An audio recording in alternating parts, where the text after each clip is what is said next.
It's funny though, because you have to legally say, I am not a cat. I was like, damn, court don't mess around. Like, come on, man. We know that the court rules were not set after VTubing was a thing, but that's just kind of weird. You actually have to state that you are not a cat. I was like, okay, man. I guess that's the rules, right? Alright, the doors are back. No longer breaking the automation wires. Alright, so Ace Cow is in. And we gotta close this. And then we gotta choose a destination, which is gonna be the organic mass right there. And we were able to travel just within range, 50,000. So with that, we're gonna be able to grab a gassy moo. And we do not need to grab a seed because it was, I don't have to feed it. We're just gonna tame it and then let it die. That's kind of mean, but we gotta do what we gotta do. So organic mass selected. Let's go. Have fun, Ace Cow.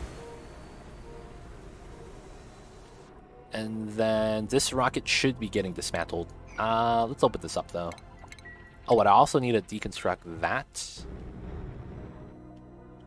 And then we need to start trimming this rocket. So this is on this. This is the gas guzzler. I am going to have this automation wire deconstructed due to the fact that I don't want this picking up a random signal. Because once we get rid of the command capsule, this is not going to be selectable anymore. So got to make sure that's removed. And then we should launch these as well. They're already filled up, so we'll just go. Same locations. We'll take the 1 kilogram of freaking fullerene. That's all we're getting right now. No Khajiit allowed in the cities. Dude, Skyrim new, dude. Guys, how do you guys feel about... I think it was the game Stray that won Game of the Year. How do you guys feel about that? Did you guys play that game? I thought it was cool. It's about a cat that just, you know, is in a robot world. And it's just cat being cat. But it won Game of the Year, dude. Was it actually that good of a game? Because I didn't get a chance to play it. You guys know what I'm talking about? I believe Stray, the cat game, won Game of the Year. I've heard nothing but good things about it. Me too. Visually cool, but it's just a walking simulator. I've heard that as well. People compare that to the Kojima game with Norman Reeves, where you just walk around. Walking sims are not for me. I feel that. I love Stray. Maybe not Game of the Year, though. See, that's the thing. A lot of people say the same thing. It's like, Stray was a good game. I don't know how it got Game of the Year, though, because it's like... It might be the best way to describe it. It's like, it's a good game, but it's not great. I don't know. Is Game of the Year a regulated award? I thought it was just a thing slapped on popular games. I have no idea. Game of the Year might be... So that was announced on Steam, right? So I don't know how, like, if there's a body behind it or anything like that. And that's a good question. UPS simulator, pretty much. Just a height movement.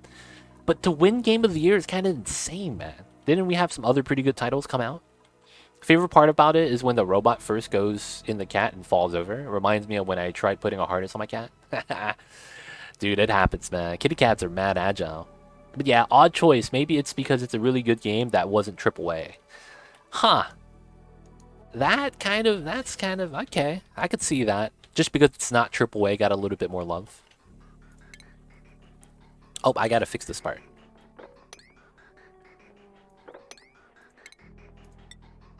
And then now we add in more oxygen if there's open bubbles. So that there's always a top off on that line. Nice. And then this gets to go up. This might need to split. And have... Oh, this could have oxygen generation really close by. Yeah, because we hit max pressure pretty good now. Alright, so I might want to do something weird here like this.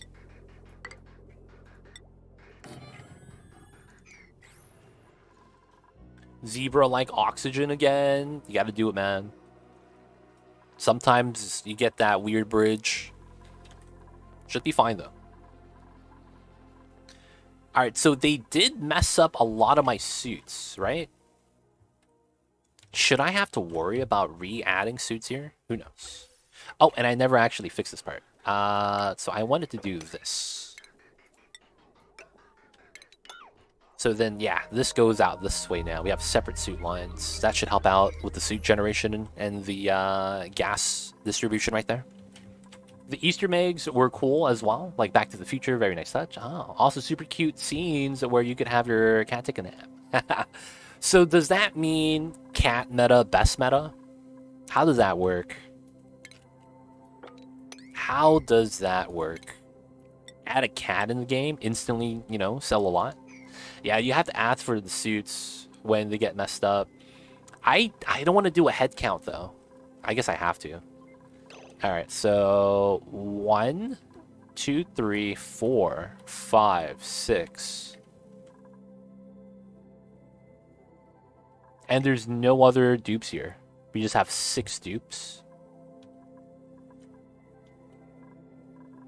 Alright, so no one's going around here. So that means we should have 6 slots. 1, 2, 3, 4, 5, 6, 7, 8. Okay, so this entire side needs a suit. 100%. This entire left side needs a suit.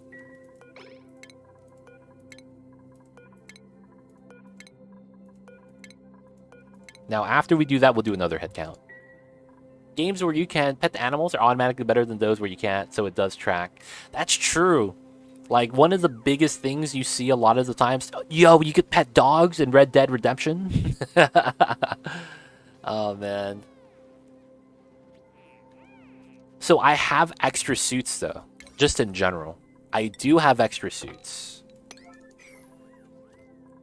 I do have extra suits. So the thing is that I have suit checkpoints everywhere. Not only that, I had to have extra suits for my rocket. And then I also remove the checkpoints sometimes. So I used to have a spawn over here, and I used to have suits in front of it. I actually had to remove that recently because I'm relocating and redoing the area. So I have extra suits because of that. I have another suit checkpoint here that we no longer use, but I haven't deconstructed it yet. So I have extra suits just in general. I do build them as I need it too, but yeah, sometimes you remove some of the old spots and you forget that you removed them. So it's like you make a new checkpoint and you build new suits for that, forgetting that you already have extras. At least that's what it was for me. Alright, so we sweep that. I also need to make this insulated. And then if there's oil, we'll mop it out. And then this is a vacuum. Less lag calculations. Alright, that should be good. We're still pumping out the gas in this area so that we could have a vacuum in the box. Torvok, though, welcome on in. Hope you're doing well. And of course, hope you're having a good Mondays, man. 3 rockets are out in space. They're chilling. Gotta deliver the suits. Alright, so oxygen lines. This is struggling a little bit. This side, but this side's really good.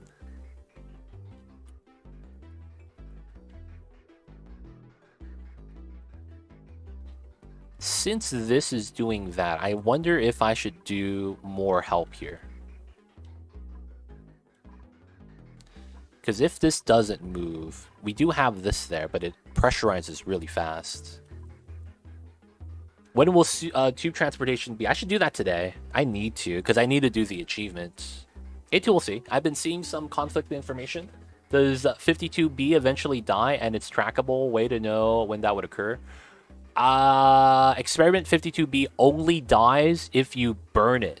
So the melting point of it isn't a thing, but it's like a turbine where if the temperature heats up above a certain temperature threshold, it stops working.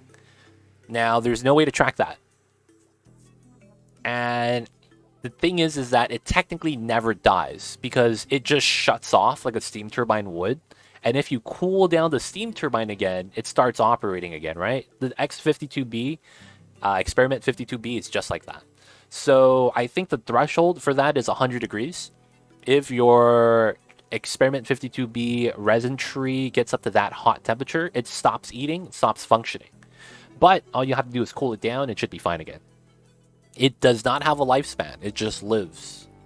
And outside of that, it's technically a critter, but not really. But yeah, you shouldn't have to worry about that dying. You should not have to worry about that. Alright, so this is good, right? I want to redo the suits, though, in this area. I really do. I think a dedicated line's all we need. Doing good. Picked up Oni again after a long hiatus. Too much new content to justify continuing it, so I started a new playthrough. Nice. Are you playing it with the DLC? Or is it just the content updates? Either way, it's a great time. Oh, no DLC. Base game is still pretty good. The DLC, though, I would recommend it. It changes everything up, and it's more enjoyable. And it's just the one DLC as well. So it's not like it's, you know, plethora of DLCs that cost hundreds of dollars. It's $15, right? For a DLC. I have yet to complete the game. Oh, we're going to be doing that. Not today, but we're going to be doing that soon. We are still getting some of the required things, but we got to do that soon. Doing a lot of rocketry stuff. But we're complete on almost everything we're doing, though. So we're kind of just set to time. I need more steel before we could actually get to that point. And then we're just doing a lot of organization right now. That's smart. Yeah, you get the full experience in that, and if you do it like that, which makes sense. But yo, awesome, dude. If you need help, if there's anything new that you don't understand that you want some help with, I got you. Otherwise, dude, enjoy the game. Have fun, man. It's gonna be a great experience. Also, fuel, calculators, and rockets, it's a pain. I will say that. So if you have problems with that, just understand that it's normal. Fuel calculations in this game for the rocket and the base game, it's a nightmare. Still learning things. Gotcha. There's a lot of new designs nowadays. People come up with some innovative ideas. I just go to the rocket calculator. Yeah, that's good. You know about that. That's all that really matters. Alright, I gotta turn this off. It's starting to crush oxygen. So we're gonna let this steady out again before we do anything else. That's still off. This is on. Okay, I gotta turn this off as well. Alright, cool. The gas crushers are okay now. Alright, I want to say the oxygen is alright, because we do have a lot of extra oxygen now. And then I might not need the oxalite anymore. I have 8 tons, yeah. We're going to cut this line, basically. Because I think we're just going to have this focus on oxalite instead. But I had a petrol boiler in my old game. That's pretty cool. Nice. That means you actually got pretty far in the terms of designs. I also have a petrol boiler right now. But, dude, good stuff. That means you have a lot of knowledge in the game. Getting to the petrol boiling point, it's kind of tough, man. Feels bad. Ricardo. Can't post links, dude. Can't post links. You gotta let me know. Yeah, Nightbot doesn't like it, man.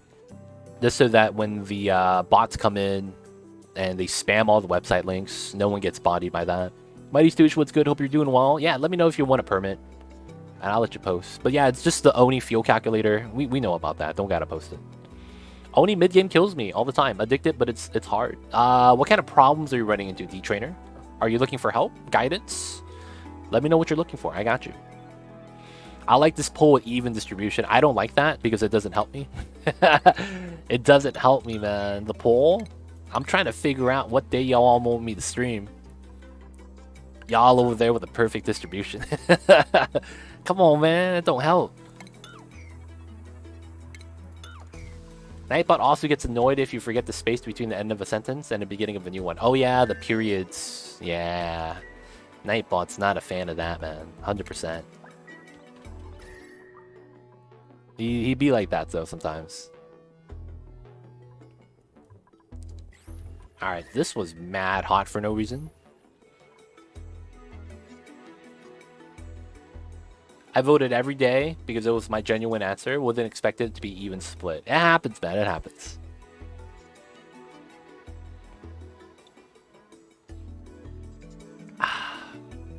All right. So, we were waiting for steel. It's so complex farming higher mats and energy organization. Seems I'm too impatient. Okay. Damn, Subathon's still going. Let's go on a Hawk of Fire. Yes, we're still going. We got 6 hours on the clock still. I see you over there. Thank you so much for the 27 months. And thank you for the Prime. Enjoy the emotes, the 20 days after viewing. And don't forget that legit sub badge. Appreciate the support. Roll a D7 for scheduling check. I probably could. So, D-Trainer, you don't have to do your power like this. This is how I like to do the power. I have all of my power in a room. And all of my power wires are here. So you can see my power wires are kind of organized. And I can run that through into my base, basically. Now, for the most part, what you need to take away from this is I am utilizing a power control station because this allows you to build something called microchips. I don't know if you know about that yet. This allows everything that's inside of a power plant to get something called NG tune-up. Look at that. Power output jumps up by 50% at no additional cost of resource. That means instead of having my generators produce 800 watts of power, it goes up to 1200. That makes it so that I generate 50% more power. Look at that wattage, 1200 watts, right? And that's because of the NG tune-up.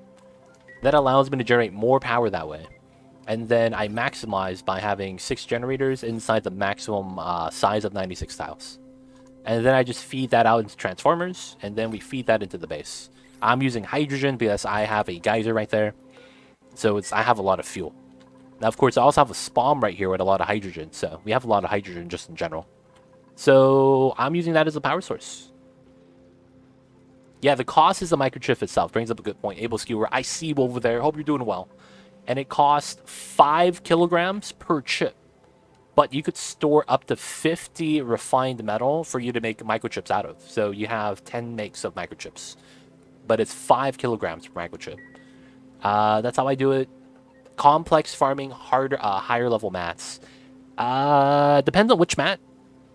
We could give you builds or tell you what you should be doing, or if you're doing something a specific way, how you're doing it wrong, to make it a lot easier for you. Or give you an alternative method. It just makes it, don't have to think about it. But for the most part, a lot of it is a knowledge gate. I will say that. Meaning that if you don't know how to do it, and you're attempting it for the first time, it's going to be more on the tough side. But once you have a better understanding of how it works, you're going to be able to have a easier time making a better design. D-Trainers will let me know if you're running into specific problems with specific resources and which ones they are. Under impression from your patrol boiler, get recalled hold on the magma blade. Try to cool very tip of the blade with a pipe, hydrogen, and suddenly works fine, but eruptions take really long to occur, 40 minutes. Not enough liquid magma for 3 steam turbines, but still get pretty much hot igneous debris. That's not bad. Yeah, that's the thing about the magma blade, though. I mean, same thing with this. Like, I have a pool of magma here I just never am able to tap into. But it's like, yeah, it is what it is. If it works, that's all that really matters. I see you, though, Fluon. I would say that the magma blade strat is still pretty good. It's just, I hate it. I don't like it, man. I'm not a fan. That's just me, though, right? It's not that it's bad. I just don't like it. All right, so the suits are getting some more suits. Hopefully, I should have some more. Let's look at my suits. I have 0 suits. Wait, were they worn? Suit. I have no worn suits either. Okay, so I have to make these suits. All right, we're going to make some suits. It's so nerve-wracking to build. It's not bad. Once you have the experience, it's actually not that bad. But the easiest thing for you to do a lot of the times is make a separate save, go into sandbox mode, build it so that it works perfectly, and then try to rebuild it in survival. That's a lot of the times the best way to do things. Find out what the end goal is first, and then try to replicate it. That way you don't have to worry that much. And if you're worried about things failing, you could just keep, just make a lot of saves. You'll be fine. Take the suits from the docks we're not using. That's right. I do need to do that.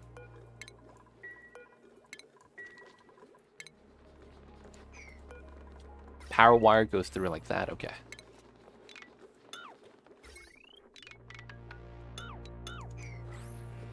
I have a creative save that I planned with. Yeah. A lot of the time, that's what I like to do.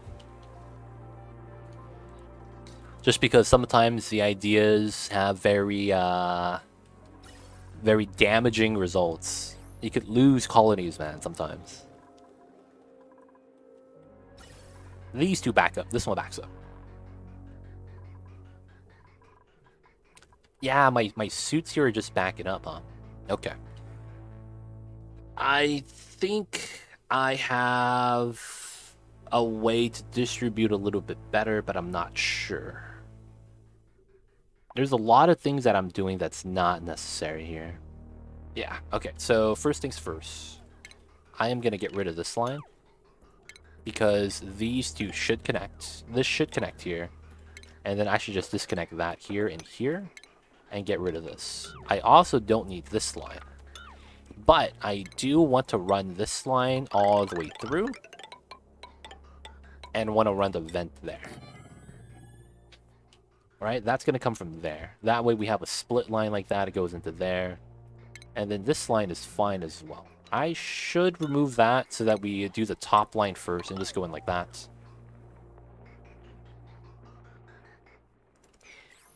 Let me explain. Starts with plastic for building, forging, for oil on the map, screws it up. I try to get oil with animals, seems to be a plan, but the cost of refining is what the whole map is, that the whole game is so high. Wait, what? I understand some of those words, yes. So what I do for plastic is I skip all that and I go for critters. So this is my ranching design. So these guys, they give me plastic. And every time we shave them, we get 100 kilograms of plastic. And they regrow the plastic every 3 cycles. So I would say wrangling these guys, if you don't know the regular Drecos, if you feed them mealwood, they get into glossy Drecos. And that's kind of what you want most of the time. Hey, Spillboy Hero, what's good? I see you over there. Hope you're doing well. Make pipes, rail pipes, heat exchanger, gas pipes more precise. That's because it's smaller packets. Makes sense. Yeah. You're incrementally doing it smaller packets. That makes sense. I almost lost my colony because I had a badly configured storage. Storage? What the heck? When working with liquid H2O2, I've developed a newfound love for the mini pump. Sometimes failing creative is the best way. I see a Xenocide. It's not bad. It's not bad. Hey, I'm good, thank you. How are you? We're doing all right. It's Subathon Day 5, and it's a Monday, man. Hopefully, you guys are getting off to a good Monday start. But, dude, Subathon continues.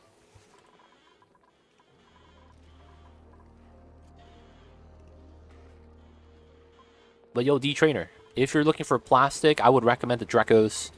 Outside of that, there's always buildings you could use. I just don't recommend it. Drecos are the easiest way to do it. Oh, yes, I saw the new Cuddle Pips, so I stored all my eggs next to it just to say that it was a bad idea. Yep. Cuddle Pips are the best, though. Look at these guys, man. Cute little pips. All they want is hugs. All they want is hugs. Oh, yeah. If you're only playing just 30 hours, I would say that don't do what Fluon is asking. That is a more advanced technique. You could try it. Don't get me wrong. It's just that if you're really new to the game, yeah. Understand that it's going to be hard in the beginning because once you understand everything, it gets a lot easier. But when you're new to the game, there's so many unknowns that it's hard to really wrap your head around. So in your case, it sounds like it's plastic. Getting oil, if you're only playing with 30 hours a game, usually requires you to have suits. Suits are these right here. The suits on the docks, and they walk through the checkpoint and put a suit on. You need that to protect you from the heat at the bottom of the map. I have ice at the bottom, so it's not as hot. As you could see, right? It's not as hot because of the cold ice. But when you're playing on a normal map, you're going to have the oil in the area be really hot. So you need to have suits in order before you could mess around with plastic and stuff. So I will say that. But I think you also might be, jumping the gun in that sense where you're trying to dive into something new when you're not ready for it yet. But it's hard to recognize when you are ready as a new player. So it's not your fault. You just need a little bit more experience. Check out some of the other things you could do so that you could have a better time.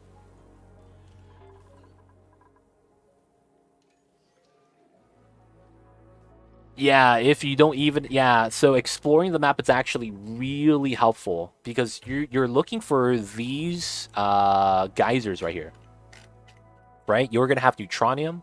This is a geyser. This is your primary resource in a lot of games because you need to find out what type of geyser it is so you could actually utilize it. If you have a cold water geyser like this, -10 polluted water, it's really good because you could use this to start cooling buildings. There's also other sources of water like hot water. This is 95-degree salt water, right? And for the most part, this geyser is good for the spawn because you just make oxygen out of it. But for the most part, you need to find out what your composition is because some of the geysers are good, some of them are bad, and by exploring the game, you could actually check out what they are. So explorating is what you need to do in the beginning. You want to get suits as one of your first main goals. You don't get suits until you have stable oxygen. And stable oxygen does not mean oxygen diffusers. Stable oxygen means you're tapping into a indefinite source. My indefinite source for oxygen is the water geyser. I have a saltwater geyser here, and I have one up top as well. I have one here. And I'm getting salt water from that. So by getting the salt water, I convert it into regular water with this building, and then I feed that into my electrolyzers where we get a lot of oxygen. You need to stabilize that first. That's going to be always your immediate goal with this game. And everything else is going to be a band-aid, meaning you just want enough food to get by, and you want to tech up just enough to build this design and get everything you need to get. Once you get oxygen stabilized, you're looking to get food stabilized. Food stabilized is something like this, probably, where you could have 3 million kcals like I do, and you make it so that you could never have dupes die anymore because you're going to fulfill the two things that they need for survival: food and oxygen.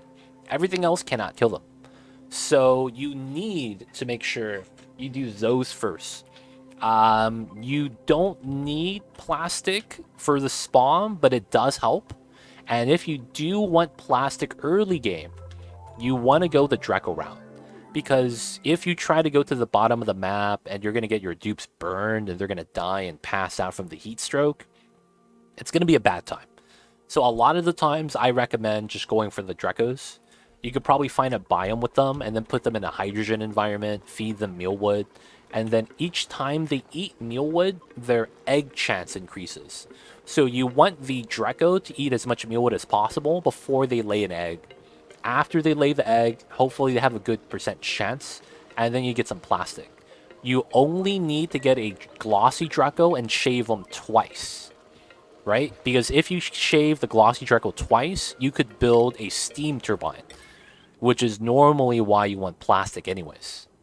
So normally you could just try to get lucky in the beginning, get a glossy Draco by feeding them mealwood, and then you get a steam turbine access. You only get one, but that's all you need to get a lot of the cooling done for a lot of your designs. Because once you get this, you could start utilizing the aqua tuner, right?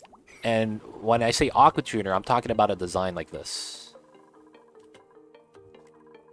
The aqua tuner building, and then you get the steam turbine, right? That combo right there. This allows you to make a cooling loop where you can actually set the temperature. I want 0 degrees. And then everything in here is going to be close to 0 or a little bit lower. And then the room is going to be cold as a result, right? So by having cooling loops with the aqua tuner, you could chill out your oxygen. You could chill out the temperature of your base, whatever you want to do. And that's going to be the main goal most of the times. Now, once you get to this part, you could pretty much do anything because once you have cooling down, that means you have oxygen and potentially a freezer system. So that means your food never spoils anymore, right? Freshness, 0% because we have it frozen and it's in a sterile atmosphere, right? You're going to have to find a design for your food storage as well. I have designs on the YouTube. You could actually follow me as I play the game too, if you guys want some help, and maybe follow me as I'm playing live, because I'm doing it not in sandbox, right? This is just survival mode. So that way it's like, it makes it so that you could follow someone who's doing it live as well. What I do, how I prepare things, the things that I do, and I explain it as well. So that could help you out. It's up to you if you want to watch, though. I'm not saying that you should, but you should. And, it'd be pretty good.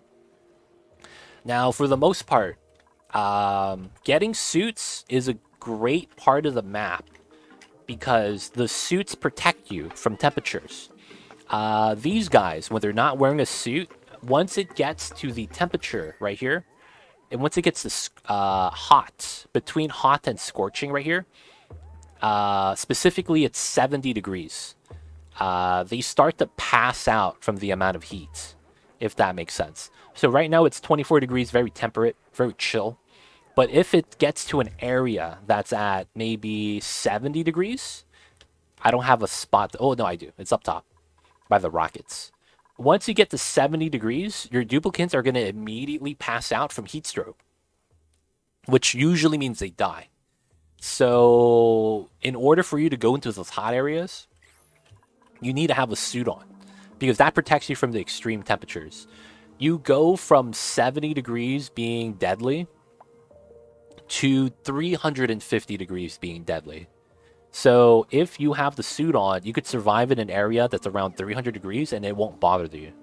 You could actually sit in magma that's at 1,700 degrees, like right here. My magma is at 1,721 degrees right here. They could stand in that for 10 seconds with the suit on and not take damage. On the 11th second, though, they're going to take damage. So that's why the suits are really good. It protects you from the hot temperature. And a lot of the times, that's going to be one of the things that stops you from progressing.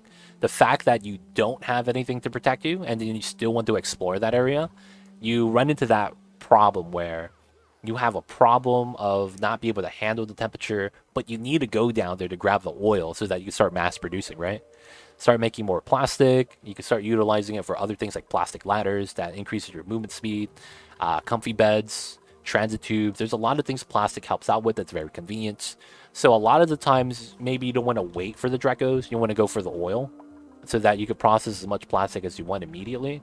You're going to need suits to do that. So it's going to be pretty important. So normally I go oxygen, suits, food storage, and then afterwards I tame every geyser in my starting planetoid. Whether it's a volcano, whether it's a metal volcano, whether it's hot water, polluted oxygen. At that point, you should start utilizing your infinite resource, that is the geysers, right? Because these go dormant and go active. So a lot of the times you want to capture the resources and relocate it so that you could store as much of it as possible. Right here we have a self-taming hydrogen vent tamer. Basically, it produces hydrogen and then it's self-powering. So the steam turbine cooling down the hot hydrogen that comes out at 500 degrees Celsius, right? Heats up the steam so it's hot enough for the turbine to turn on. This generates power for the pump to turn on, and this pumps out the hydrogen that we store in our infinite storage. So things like that. You basically want to just, utilize the geysers the best you can. We have a natural gas one right here because we have a natural gas geyser up top. And we're relocating the gas when it's active. You can see that it's closed off. And we pump the gas out on a pipeline. And it stores here so that we could have it next to the generators. So a lot of the times you want to do that, where you're grabbing the resources from the geyser, because those resources are typically very, very good. And you sometimes can't get them anywhere else. Natural gas, you could make it another way, but it's not a direct process. It's more so a byproduct a lot of the times when you do the oil refining. If you go to the oil refinery, you generate natural gas at 90 grams per second. It's not that great.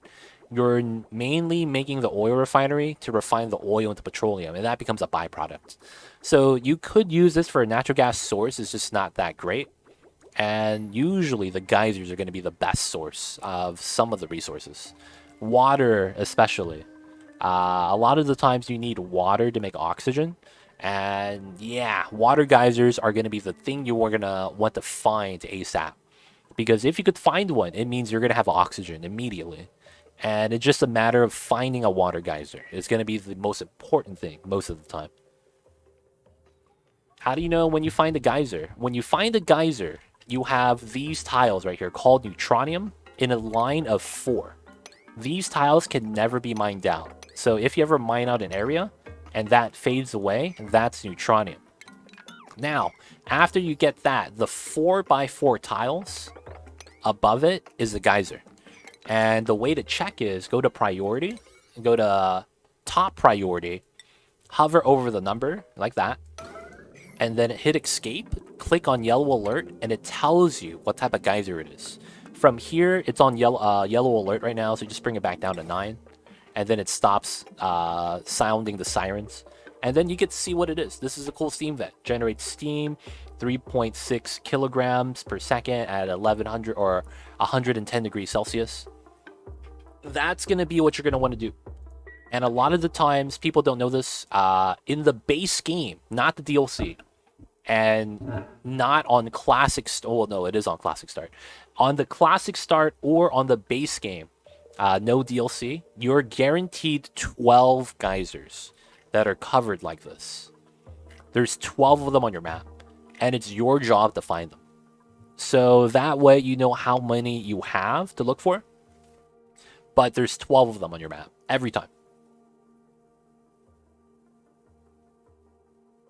In the DLC, you could shoot neutronium until they vanish. Takes a long time to do so, but it's possible.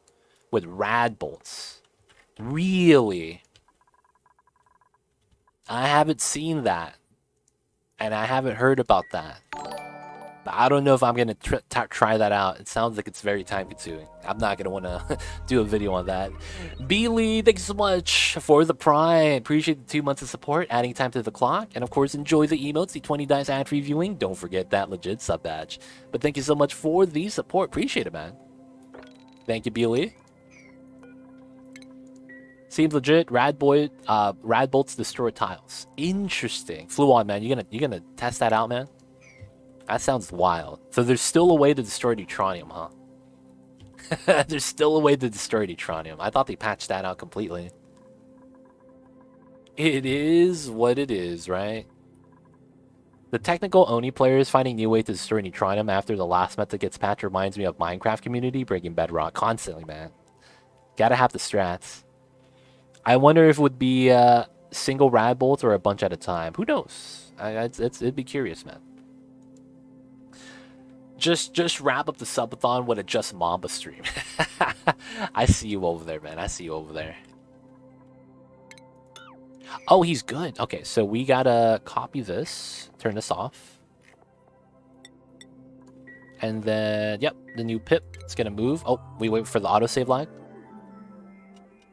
Yo, man, Mama's just snapping, dude. You know what it is.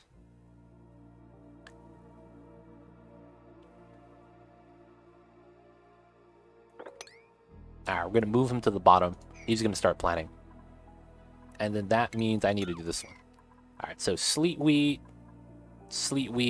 not grow. So this one's good. Let's go, let's go. What regular tiles one at a time was enough. Interesting. I wonder what the strat is for neutronium. I need to know about the science behind the rad bolts breaking tiles, though. That way we kind of try to figure out what the logic is for that. Alright, so my rockets are... Oh, they're back! Sweet! My rockets are back. Close the doors, nice. So, we got more fullerene. Maybe. No, that's just diamonds. They probably already moved it. 1 gram per rad. Don't remember the math. Interesting. Rad bolts reduce mass of what they collide. Ah. Interesting. Gilbert! Hello! Happy night, you all! What's going on, Gilbert? I see you over there. How are you doing, man? Thank you so much for this 27th month. Enjoy the emotes, the 20 dice ad-free viewing. Don't forget that legit sub badge. Welcome back to the city. Hope you enjoy your stay. I see you over there, Gilbert. How are you? Feeling better, man? Ankle, I'm assuming, is completely fine now. But what's good, my man? Hope you're doing alright. Sounds about right. Doesn't remember for sure, though. I see you guys, man. I'm gonna have to check that out. 20 kilograms, so I have 200 bubbles of super cool. That's actually pretty good. This guy is stuck when he shouldn't be. That's weird. Back to Barcelona. Nice, nice. Are you following the World Cup, man? Because I am not. Dude, Prima Donita, what's going on? I see you over there. How are you, Prima Donita? Thank you so much for the 100 bits. And, dude, that means we got a hype train out of nowhere, dude. Holy heck. Tonight was a friend's birthday. Nice. Hope you guys had fun. Hopefully the friend is not too drunk. That's the worst thing that could happen. But, dude, that's awesome. Hope you guys did some fun stuff, man. But, yo, Prima Donita, thanks so much for the 100 bits. And we got a hype train. 69%. Dude, that's perfect. That's actually perfect, man. Nice. No, just seeing the scores. Oh, rip. Was it bad? Because I'm not going to lie, I was not following it. I was not following the World Cup at all. Let me disprove. Hey, man, I'm just saying, man, when you get drunk on your birthday and you pass out and you wake up the next day and you're like, what happens? It's a bad feeling. It's a bad feeling. Historically, man, historically speaking, I think it's a bad feeling. It's one of the worst things, man. You just wake up and you teleported. I was at the bar. Why am I in bed? Ah, shit, my head hurts. Right? That's a classic right there. How are you, though, Prima Donita? Hope you are doing well. Alright, I'm not gonna lie. I forgot what I was supposed to be doing. No, just drinking to be happy and dancing a bit. Nice. They say that if you drink and dance, you get even more drunk. I don't know if that's true, but I've heard that before. I've heard that before. Don't know how much of it is true, though. I won't say that. But I have heard that that's a thing. How you doing? How's the subathon? Subathon's great, man. Day 5. It's insane. Got a lot of support. But, dude, I'm not gonna lie. It's tiring. It is tiring. Ankle is good. Back is better. Quadricep muscles, too. Good stuff. Good stuff. Sounds like you're back in the tip-top shape. Hopefully. Hopefully. We're gonna move this wire. I think that's going to be helpful. One neutronium is 20 tons. It could be really long. Oof. That's actually a big oof right there, man. But we're doing pretty good. Played a lot of different games. Today we're back to the good old solid oxygen unincluded, which is always a great time. Hey, Miss Prima Donita coming in with the prime. Thank you so much. 100% level 2, baby. Only way to do it. And of course, you know what it is, Prima Donita. Welcome back to the city. Hope you enjoy your stay. Appreciate the support, though. Alright, we're going to do a couple sets of transit tubes, I think. I think it's finally time. It is finally time. I've been on an Oni kick lately, too. Nice, nice. How are you liking it, Prima Donita? It's a great time, man.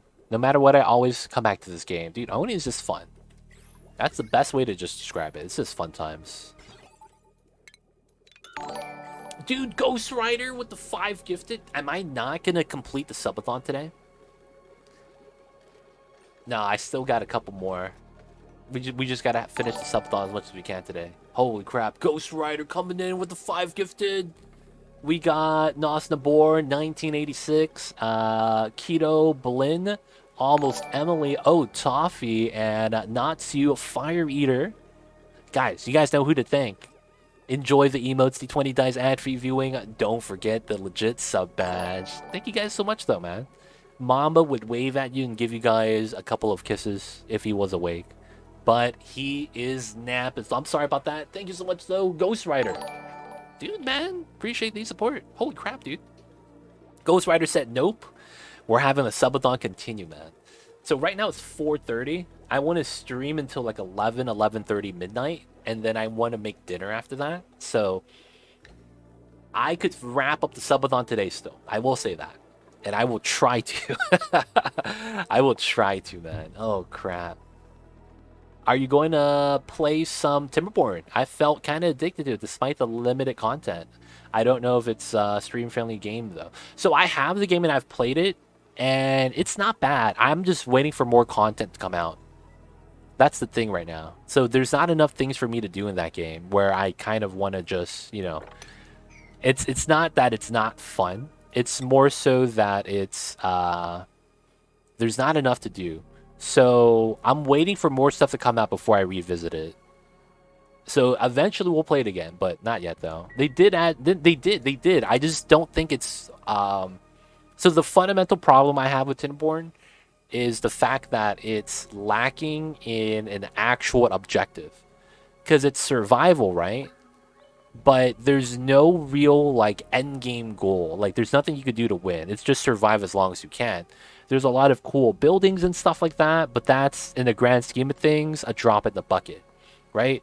When you don't have anything to work towards, you can't actually invest time into the game. Yes, there's a honeymoon phase of the first couple of, 10, 20 hours where it's a great game, you're exploring the concepts. But when you don't have anything to work towards, there's no motivation anymore. So the game I was playing yesterday, True Zombie Lab Cure, there's an end game goal of getting to the final tier so that your zombies you're curing becomes humans again, right? And getting to that point is kind of a challenge. So until I get to that point, I'm going to keep replaying it, right?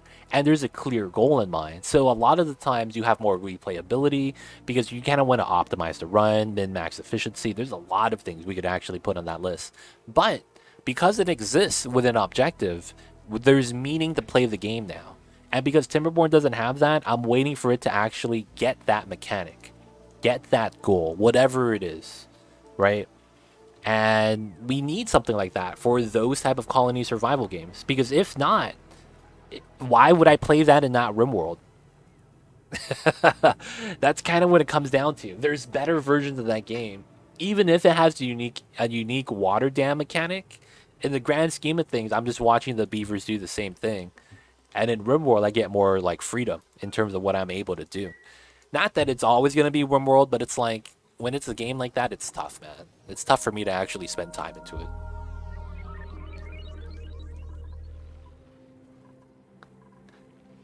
Yeah, I agree with the Timberborn. So it's not that I don't want to play it. It's more so that I'm just waiting for that to come out, and then we'll revisit it.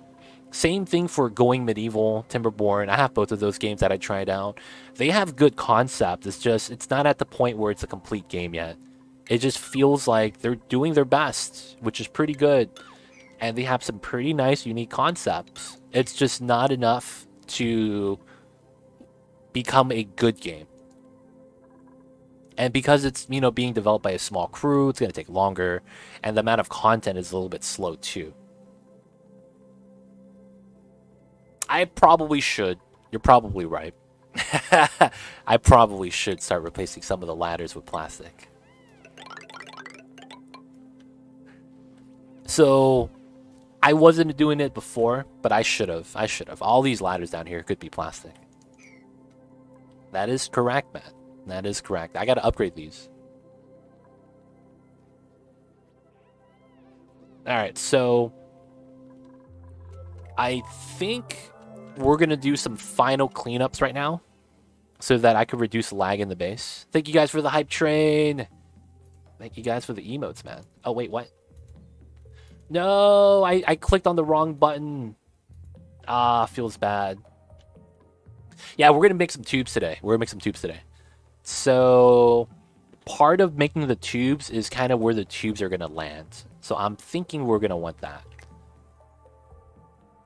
So I think what we're gonna do is try to mine out as much as we can. We need to also make a lot of glass. And I also need a main weight down. I also might want to change a couple of those things, but it should be alright. Choo choo, thank you for the emotes, you guys. I see you guys over there.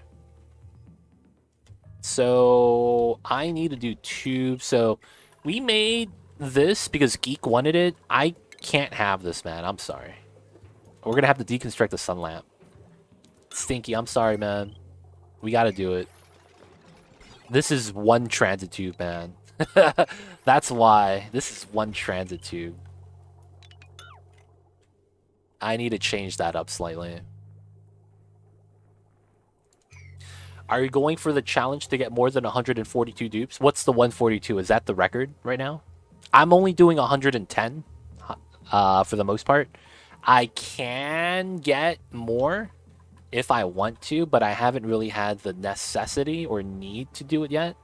So as of right now, I technically don't have any plans to. He has 142 for the record. I could easily beat that though, because I have everything like stabilized, and I could just take on the dupes. Food is not really going to be a problem. Yeah, no cheats. This is a survival playthrough. No cheats in mine as well. I could try to beat it. I don't have to though, because we have a lot of food. I'm at the point where I only lose if I let it happen. Because even if I lose the game, I can't lose. There's nothing that could happen. Oh, he's on the DLC. Oh, that's cool. Yeah, there's nothing that could happen in my playthrough that would cause me to lose the game. That's the thing. Because I can't lose the game, I could try to do it. And there's also the fact that I could expand some of my spawn designs because I do have more water that is just not tapped into. We have a cool steam vent here, cool steam vent here, right? We have geysers we're just not utilizing because we don't have to. So we could get more oxygen if we want. I want to start calculating my final rocket designs though before we actually do that.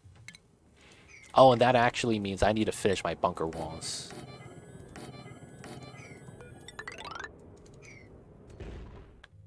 Yes, I am fully sustainable without interaction. I could literally just go make dinner, cook, eat, and have the game simulate for an hour and nothing bad will happen. Like the only way something bad happens is when my dupes break out without wearing a suit on. And they potentially suffocate. That's the only thing that happens, but that's not a mechanic in the game. That's a glitch that they're still trying to fix at the studios, Clay Studios, where they leave the checkpoint without wearing a suit on. That's the only way I have problems happen in my game right now. Otherwise, everything's fully sustainable. It's either on an automation line or the dupes are going to do it, and we set up a system where it doesn't infinitely loop. Idle dupes are fine. Food is always being generated passively. We have wild farms. We have critter ranches, hatch ranch, shovel ranch, Dreco ranch. We're actually good. Pinch of pepper nuts if I want to grow. So the pinch of pepper nuts is so that when we get the sleet wheat in, we could start doing pepper bread. So we're fully sustainable. I'm actually not worried. It's the only thing is if I try to up the... Did you try Against the Storm? Oh, is that the game where there's a storm and there's a city builder and you're trying to survive the storm? That looked interesting. I haven't played it yet, though. Do you have it set on always or vacancy?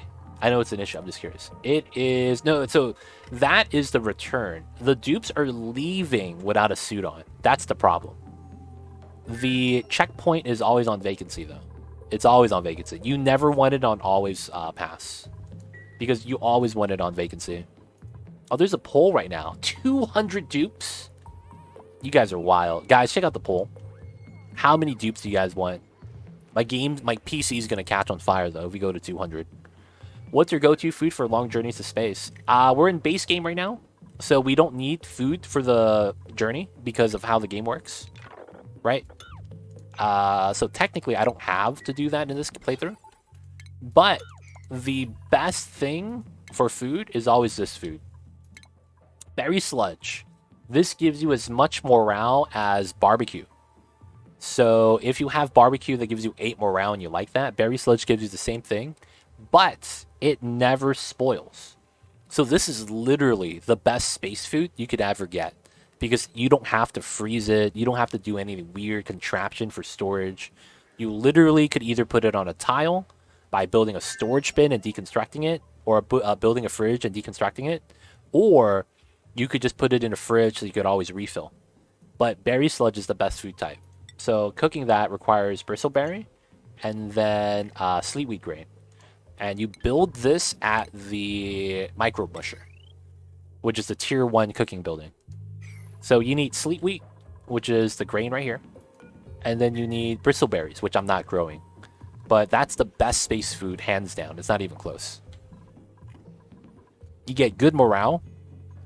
You also get never spoil. So it's just easy, good food, man, all the time. Voted for PC to go boom. I see you, Gilbert. I see you over there. Mamba has never had catnip, dude. Drug-free life. Alright, so we're deconstructing this because of how it came out. I might want to leave the fuel tanks because I might want to keep the petroleum rocket engine. But we'll have to see. I think I might have enough to actually get started with liquid oxygen as well. It should be fine. So, back to here.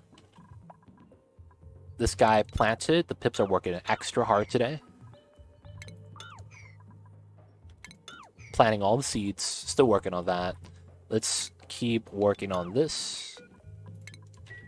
And then the cool slush water is actually something that doesn't help us anymore. Because I'm not utilizing this anymore. So this technically doesn't have as much water as it should have. So I need to do something for that. I could also feed this into this area with a cooling loop and then dripping the water into here after it warms up so that it feeds into the spawn. Because this pump feeds into here, which feeds into the spawn directly, which is pretty sweet. Might want to do something like that. This one, though, is holding the bathroom water that we generate. When my dupes are peeing all day, every day. 200 dupes? I don't know, man. I think the highest I'll go is 169. That's the highest I'm willing to go. 169, boys. Take it or leave it. We're going to take a reject. I don't need any more new items. 169, take it or leave it. It's up to you guys. I don't know about the 200, though. That's a little bit different. Once I even get this farm going, it's going to be even more food. But Pip, it's not a cuddle Pip, though. 169 it is. I see you, man. I see you over there. All right, let's get the auto harvest on this level. Let's also sweep this level. Best pips in the business. Only way to do it, man.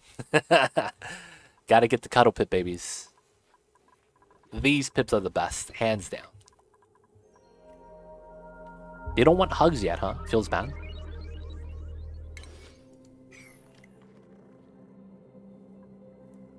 When they hug, dude, it's so cute.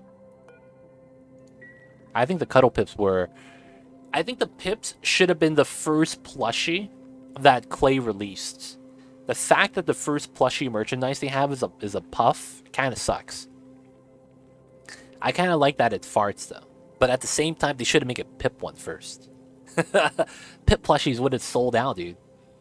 Yeah, I was surprised they didn't go with the Pip either, man. Like, they could have did a Pip and then a Cuddle Pip variant as the first two, and that would have just been like, dude, I want one. Pips greater than Puffs. I believe that, man. Puffs fly around, dude. They poop slime on you. It's not fun. I'm not a fan of that, you know? Why they gotta poop slime on me? I thought we were friends. And they're just over there, man. Dropping the slime. Puff with the whoopee cushion inside is really a cute execution. Yeah. They did it well. I just feel like the Puff would have been a better concept. Because you know, it's plushie's supposed to be cute. Why not the Pips then, you know? But hey, hopefully they do it soon. You know, right? Because it's like, what's done, it's done. They have a Puff plushie, whatever's. Let's just hope that they finish that, man.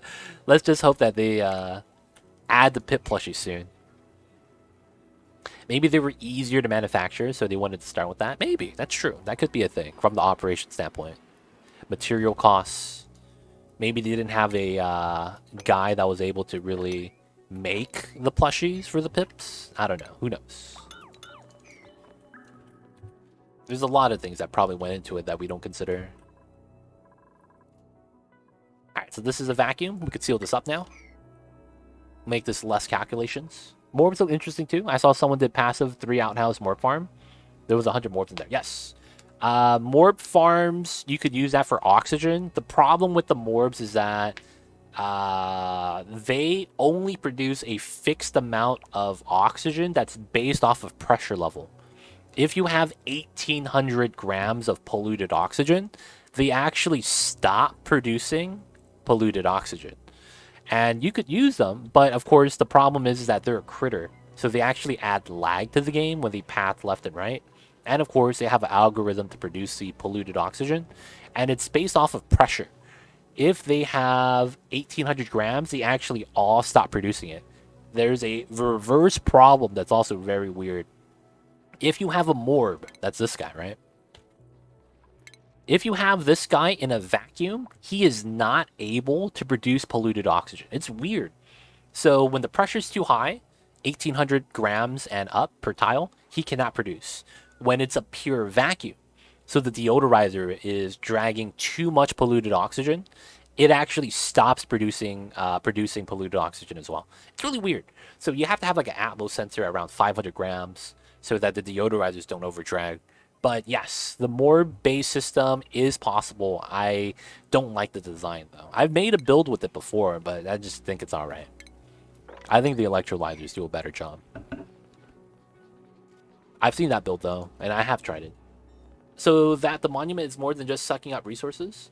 The monument is one of the objectives you have in the printing pod. So your printing pod, you have two objectives in the base game. One of them is building the Great Monument, and that's the last thing I need to do. And then afterwards, we have to go to the Terror to beat the game.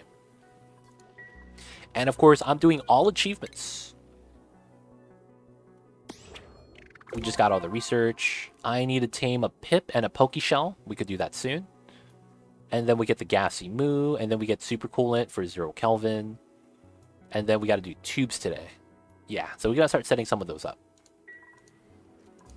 The fact the move is such a downside for lag concerns. You know what's also stupid? If morbs don't have 2 tiles to move, they don't produce polluted oxygen. That's another rule. It's really stupid. If morbs, you trap them in a design like this, they don't produce gas. It's really weird. I don't know why. They have to move, I think it's optimal 5 tiles. And then you could do 7 for a little bit more gas production or frequency. But you need a minimum 3 tiles. Otherwise, they don't produce as much polluted oxygen or any in general. It's really weird. I don't know why the morbs are like that. And there's no real explanation. It's really weird, though. I was hoping to avoid the monument. Yeah, you don't need to do it, though. It's just one of the objectives. You just skip it, go to the tear. It's up to you, though, right? How come my artist is not decorating? Come on, man. Are those sketch circles? Can someone do the paintings, man? Feels bad, yo. We have one guy that went to art school and he's not helping us out. Oh, it's because it's he's one of my rocket pilots. Yeah, and he's on the rocket right now. This is Arboria. This is the forest map. It's just that I have frozen core as my map modifier, so you know that's why you have ice at the bottom. Oh, it melted. Okay, we got to replace that. But this is Arboria, not technically rhyme. Feels like it is though because of that, right? Okay, so we're gonna trim this out. We remove this pipeline. We're gonna remove the sensor, and then there was this power line I wanted to redo. So I wanted to do this.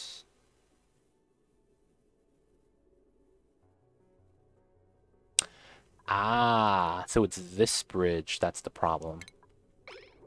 Alright, so I need to do this. And then I need to have a bridge here. Like that. So I need to remove it first, then I could build it. How come nobody is painting? He's kind of on vacation to space. Yeah, he went to space, dude. He wanted to see the other planets. Some. I don't know how to really describe it, but it worked. Can you show me your volcano? I'm playing on a map with 5 volcanoes. I don't know what to do with them. Okay. So, Miss Prima Donita, I have this design on YouTube, so you could actually follow that on there. For the most part, When playing around with volcanoes, the biggest thing about this is making sure it is in a vacuum. When you're in a vacuum, the hot thermal energy doesn't have the heat spread as easily, so you could easily maintain it. Right? So you can see the heat energy is not dissipating anywhere because the volcano mass is in a vacuum. So by doing it this way, we could extract the heat incrementally, and which is what we're doing here, so that we could boil the oil into petroleum. Now, for the most part, no matter what you do when you're playing around with one of these, you want to keep it in a vacuum. And if you want to open it up, you could have airflow tiles here and here, and then it will flood itself eventually. You might need a fourth tile, to be honest. But that's only if you want to do it like that. Outside of that, there's a lot of different ways you could utilize a volcano. It depends on what you want to utilize it for. My build is to have maximum efficiency because of how the system works. We have the magma drip and then move over to here, and then we extract the remainder amount of heat by having it soak in molten lead. And then that allows us to just extract more energy, because if we mine the mass of the solidified magma, we lose about 50%. Since we lose 50%, I wanted to keep all of it, so I have a weird design to maximize that. But it's up to you. If you need any help, Primitive Nina, you could always ask me on Discord, show the screenshots, or if you have any questions now, we can let you know. Oh, no, there's no more oil here. I'm just pumping out salt water. All right, this is done. Let's turn off the power here. So this is all salt water, huh? I need to start pumping the oil from somewhere else. I guess it's fine. I don't need the pump anymore then.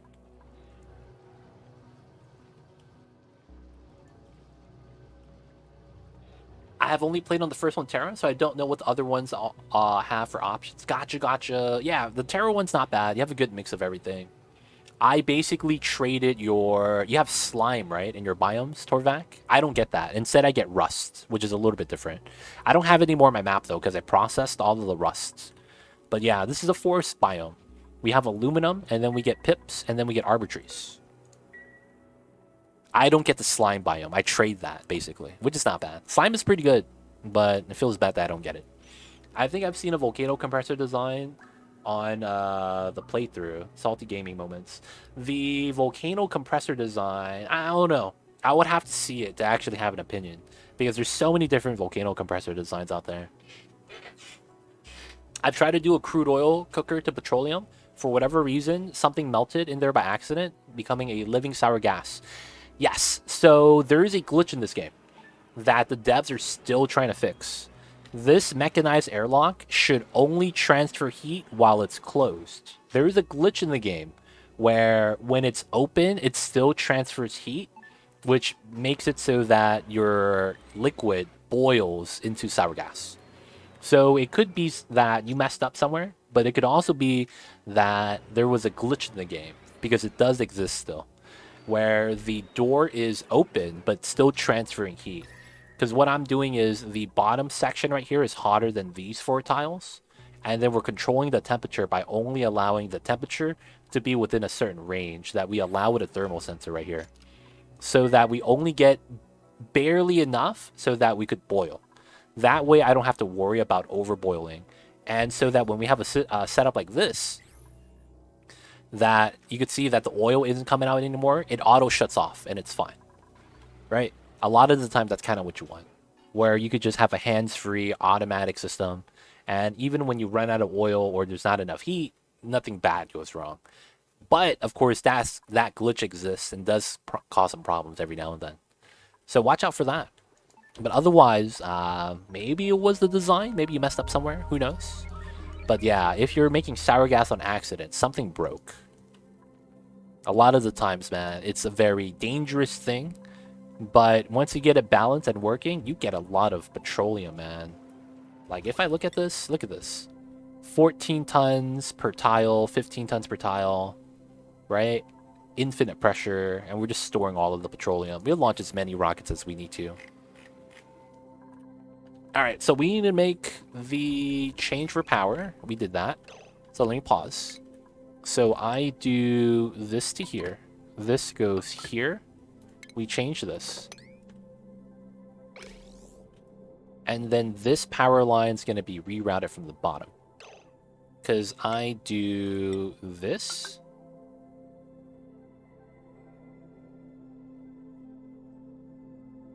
Oh, that's really jank. Okay, I gotta flip one more bridge here. That's really jank. And then I have to cut this line. Yeah. Hey guys, the Volcano playlist by Too Legit. Thank you, Miss Chemical Stairs. So I wanted to ask you for a comparison with the petroleum boiler. Oil for petrol in the pipes for the counterflow. Why did you choose oil instead of petrol? So the counterflow works... Okay, so the counterflow, we could talk about that. Yes, I have my setup on YouTube. I have them all on YouTube. Most of them. If there's ever a design you see in my game, let me know. I could let you know if it's on YouTube or not. I could let you know if there's a video there. So, the counterflow. Torvok. If you're looking for the reason why we choose to use oil, is because you normally have an issue with not being able to pump up hot petroleum that's at 400 degrees. And that's because even with steel, your liquid pump only goes up to 275, right? So that means you can't touch petroleum at 400 degrees. Now, you have another thing too. Oil coming in is normally not close to 400. My oil is actually closer to around 50 degrees if you're getting it from an oil well or if you're getting it from a leaky oil fissure, which is this geyser. This produces oil around 200 degrees. If you get it from an oil reservoir, it kind of depends on the surrounding area, if you have it leaking out heat or not. But it's normally going to be in the 100 to 200 range, right? That's normally where oil is going to be at. Oil on the ground that spawns in the map is going to be around 60 to 90. But if you're spawning in oil from a source, it's normally a little bit hotter. Now, in both those cases, they're always going to be below 275. So the thing with that is that because it's below 275 and you could pump it, that means you can just use your steel pump and pump it out. Now, what you're going to be doing with that is that since your pump has an overheat temperature, right? It overheats at 75 with steel, it's 275. Your pipes don't have that same mechanic. Pipes instead don't have an overheat. Instead, they're worried about melting point, meaning that the material you choose is the only thing you're worried about. That means if you choose something like a weak melting point as maybe like sandstone, right? Sandstone melts at around 1400, 900, right? So that means if I use sandstone and I wanted to have magma pump into the pipes, that's a bad material because the magma's at 1700 degrees and that's going to melt the sandstone. But I could choose something like obsidian, and obsidian melts at a higher temperature. Obsidian melts at 2000 degrees. So I could use that to handle magma if I wanted to. Now, in our case, it's not magma, it's petroleum. And typically for the insulated pipelines, or for any of the pipelines, you're worried about the material you're choosing. So basically for insulated, it's not going to be a factor, but radiant is. Because you could choose something like lead, that's at 350 for it to melt, versus something like gold, where it's going to be 900 for it to melt. And then something like steel, which is going to be 2000 when it's going to melt. So when you're doing the radiant piping for the counterflow, you kind of have to choose the correct material that's not going to be in the melting range. Now, that being said, the big point is that you don't have an overheat, and you can handle a wider range because you're going up to the melting point and not the overheat threshold. So by pumping up the oil that's at less than 400 degrees and you run it into a counterflow loop like this, you're doing two things. You're cooling down the petroleum. So if I go into my liquid overlay, the petroleum up top is at 400, and then at the end it goes up to 300. At the end of this line is at 188, and then at the end of this line is at 143. You could see that it's lowering temperature at each level, right? That's actually the point of the counterflow. By running your liquid that's cooler than the liquid that's coming out, you're doing two things. A, cooling the petroleum so that it's cooled when it comes out so that we can pump it out safely. And then B, you're priming up the temperature of the oil. Oil, in my case, comes in cold at 55. And as I'm running it through, it heats it up, right? You could see that at the end right here, it's at 360 degrees. This is right before the point at which it flashes into petroleum. And because of that, we are able to prime up the liquid. So we're warming it up right into that point, which it does state change. And by having it do that, it makes it so that this system is more seamless and keeps rolling, right? So the difference is if I were to add 55 degrees oil on this tile, it's going to take longer to heat up, right? So by priming it up, by heating it up preemptively, the difference between 55 to 400 and 335 to 400 is a big difference. You have, 65 versus 345 degrees, right? That's around 5-folds in terms of how much more thermal energy you have to add. So by doing this, it helps us out in every situation. We cool down the liquid so we can pump it out. We're heating up another liquid so it flashes into the other liquid faster, and it just becomes a, nice design like that. Yeah, so I was most worried about the pipe breaking because the oil changed the petrol in the pipes. So yes, so if you have that being the problem, you need to do the design like I do. You normally want insulated pipes coming in, and you don't touch the petroleum. And what you want to do is when you're going into the petroleum in the large pool like this, I have that as insulated pipelines. And that's because I don't want the heat from the petroleum that's at 400 degrees already to break my pipes. So the trick for that is you want the last end of it to be insulated. You could have more radiant if you want. I just want to have minimum amounts of radiant piping so I could save on metal. And I use a lot of normal igneous rock piping for the rest of it. But it's up to you. I would say that this part is the only part that's important. Everything else you could kind of modify yourself. You could have it be entirely radiant. You could have it be entirely regular liquid pipe. There are trade-offs for that.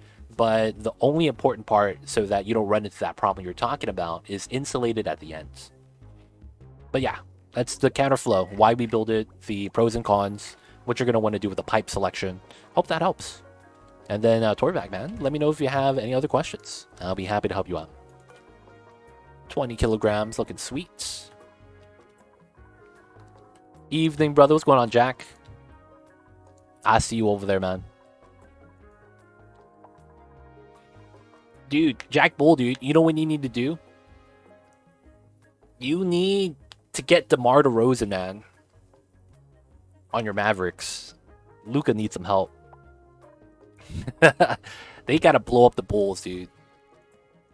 If Dallas got DeMar and Caruso, they would be mad good. Not gonna lie. They'd be mad good. Is there a spare Mima? Ooh, we do. We probably have a lot of them. The Dupes are doing all right. There will be some movement. Yeah, my Lakers too. There's gonna be some movement. Wait, you're on base game? Yes, no DLC. We're on base game only right now. Miss Chemical Stairs, joining the colony. We have one Meemaw. Exactly one. Always lucky. Alright, let's look for the Meemaw. Hey, there he is. Miss Chemical Stairs, joining the colony. Welcome back, Miss Chemical Stairs. The classic Meemaw. And what does this Meemaw do? This Meemaw can't stand looking at people's knees. It'd be like that sometimes. But digging, ranching, and researching.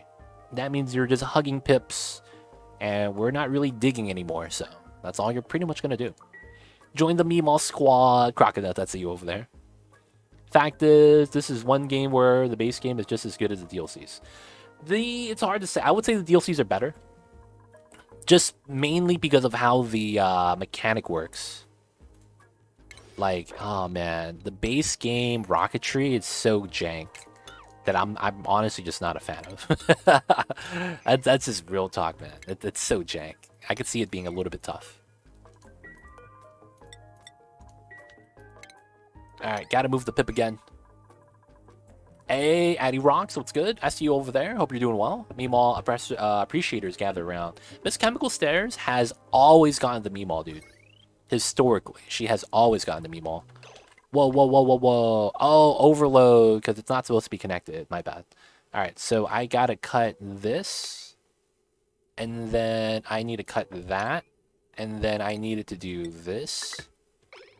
And then I needed to do this, that. So this goes here, that goes there. And then this goes here. I just have to do some wiring, guys, some shenanigans. And then this goes here. And that means this goes away. There we go. And then we just got to repair that.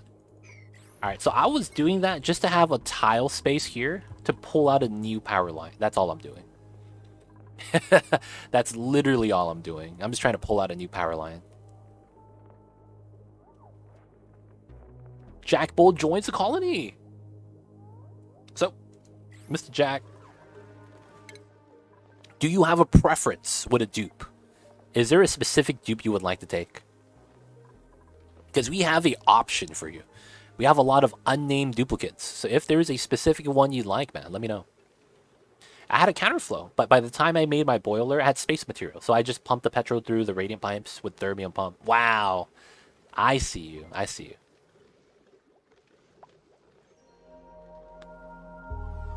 I see you, Torvac. Wait, then how do you feed in your oil then if you're pumping it out? Because even if you pump out your petrol, you wouldn't pump that out via the counterflow. Streamer's choice, got you. Meemaw squat, power lines, pipe and rail. Gotta do it, man. Gotta do it. We're gonna give Jack Bull the oldest dupe that we have. And the oldest dupe is going to be...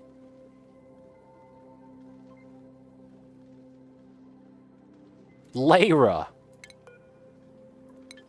Lyra has not been named. Alright. Jack Bulls. We got you in, buddy. You got the, what's that girl's name? From Star Wars with the buns? Oh, you're using Stairfalls. I see. At that point, it's not even necessary anymore, though. I mean, the counterflow does warm it up, and you do cool down the petroleum for usage. But it's like, eh.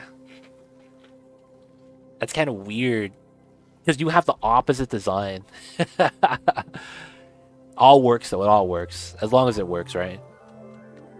You might be better off running your hot petroleum through a steam turbine if it's at 400 degrees. Honestly. If you're able to pump it up, that probably is better. Running your petroleum, kind of like I'm running my crude oil here, so that you get steam turbine power. Because I have oil at 300 degrees. And then you could just do that to get steam turbine power. And with 400 degrees on petroleum, you probably power at least 2. That way you generate power.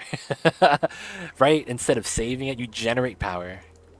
I mean, I don't know if you need it, but it's an idea.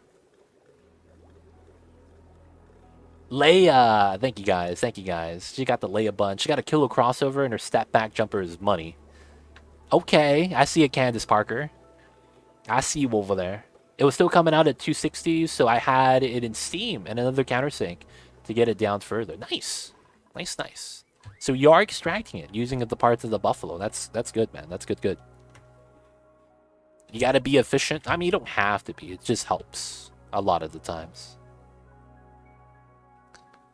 All right, we're dripping that, which is fine. The stack liquids look so weird. And okay, so we need to make our suit lines, right? Finally.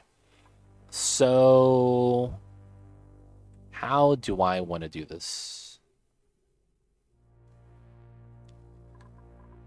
So I think this power line goes up to here, and then we have a transit tube right here at the bottom of the bedrooms. And then we have this power line that could power 2 transit suit lines. Right? So then I could come in here. And then we'll go through the bottom. And then I guess I could have the suit lines like right here. So we have one here, one here. So we would get 2 suit lines. I guess it's not bad. I could also have it here, since I'm not going to be expanding that, I don't think. So let's go with the double transit suit line. So that's 1, 2, and then we have one here. Have that right there. 3. All right, this goes up. And then these two come from conductive. And then we're coming from down here. It should be like this.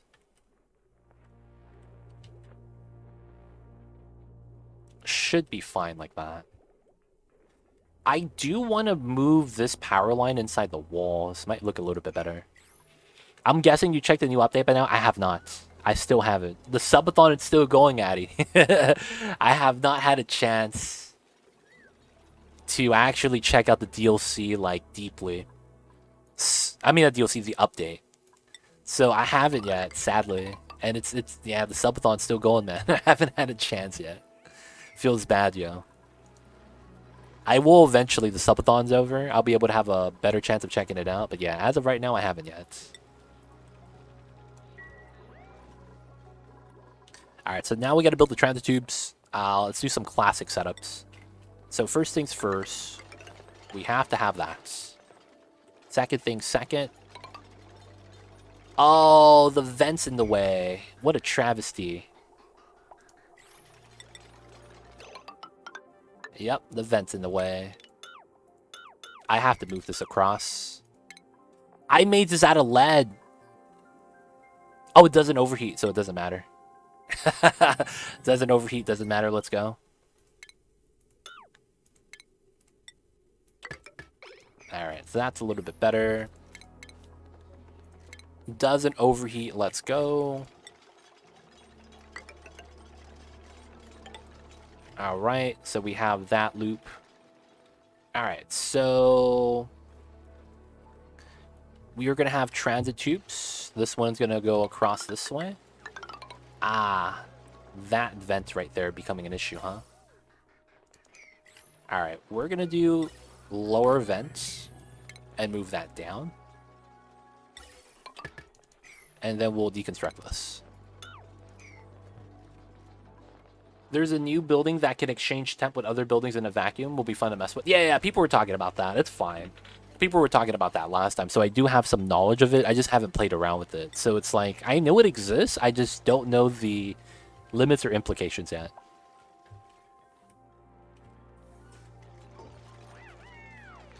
Alright, so this tube line's going to be here.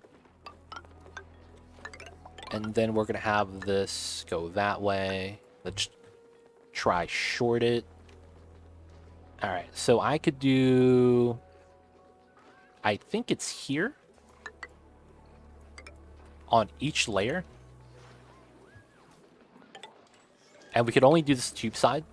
And it allows you to get out from the tubes on any level that you want to be on. And then this goes like this.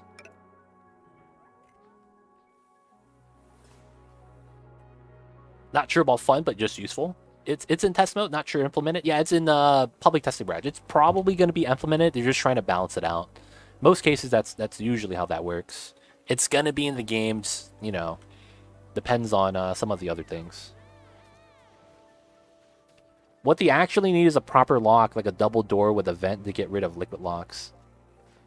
Do the devs want to get rid of liquid locks, though? Right? I don't know if they actually do want to get rid of it. Right? Like, do we actually know if the devs want to get rid of it?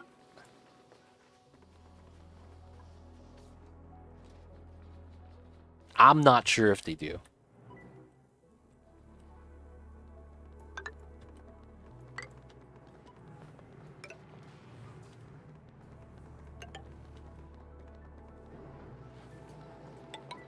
That works too.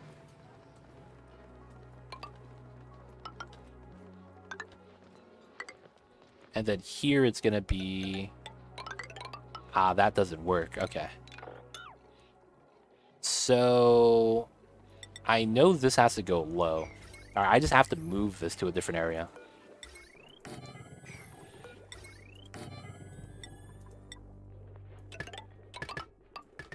And then let's get rid of this. Get rid of these two. Get the tubes in. I wonder if Dupes will take any weird pathing because so many exist. Maybe. Who knows? They usually just decide on one pathing, just take it, right? Or it will be like the reservoir, just allow for overheat. Maybe. I mean, visco gel is a thing. That's true. Still a liquid lock? That's true. Visco gel is still a liquid, though. So my assumption is that the devs don't if they have an in-game item whose main purpose is to be a lock. That's true. Yeah. Don't want to get rid of liquid locks. Yeah. I could see that. I'm more excited about the story trait side quests, such as the Hermit. I need to check that out, man. I haven't seen the new story trait stuff yet. I haven't seen the new story trait stuff.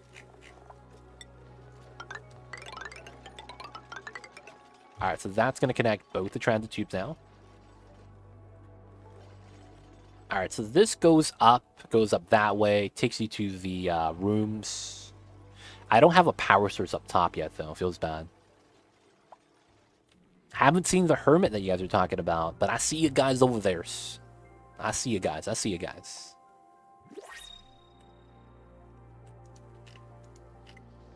Alright, so I do need to get rid of these ladders now.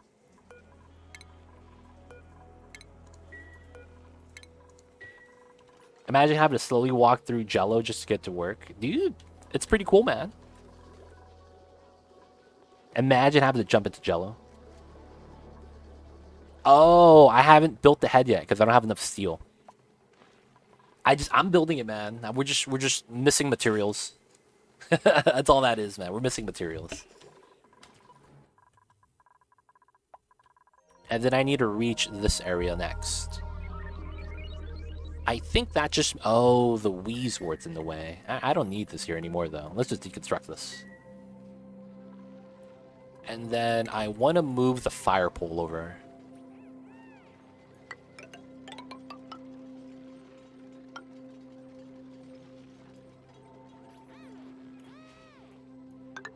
Nice. And then we could remove this fire pole and then replace it with a transit tube.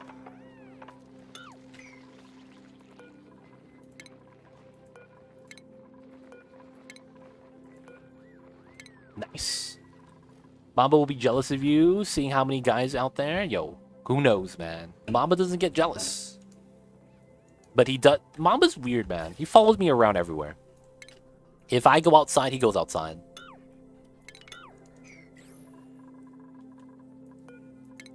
Does Wii wards have radiation in the vanilla game? No, radiation does not exist in the vanilla game. So no, I don't even have an overlay for radiation. That's a DLC only feature. Technically. So, technically, no.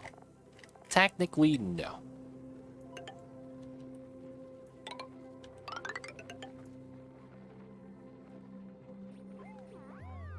What's outside never heard of? You know, outside of your bedroom when you gotta go to the bathroom to pee. That's outside. Technically, visco gel is half as dense as water, so technically it's not as thick as a wall of jello. Interesting. Wouldn't viscosity mean thickness, though? Or am I wrong?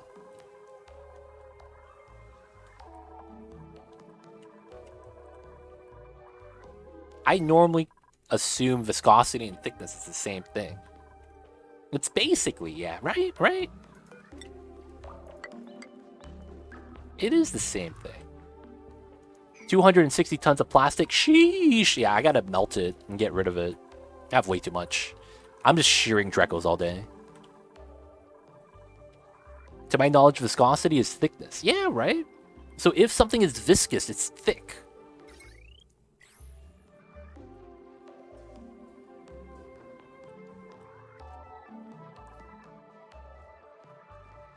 Found out recently they float water. Yeah, visco gel is the only thing. So when I was doing my reactor design, where we were doing the space drop reactor, I needed to use visco gel specifically for that reason.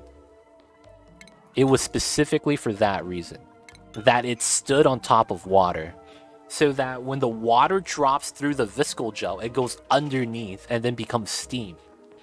That was the reason why the design worked. It was because visco gel is lighter than water. And it's the only element, so it's like I had no choice.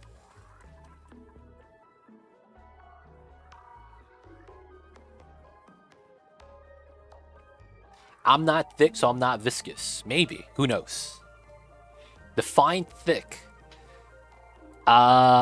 Thick water moves slower than not thick water. I don't know, man. I don't know how to describe it.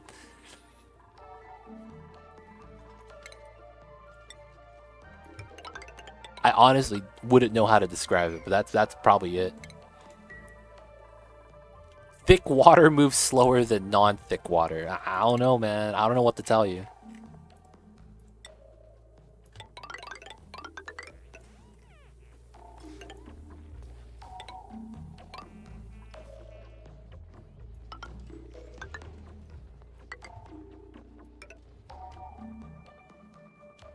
If you're thick, you're syrup. Pretty much. I don't know if you mean density. Density is different. Density is different. That means you can be small and dense, right? It's like 1 cubic meter of steel and 1 cubic meter of feathers. Steel is gonna be heavier because we're talking about like volume, right? Not so much weight. 3DL, hope you're doing well. I see you.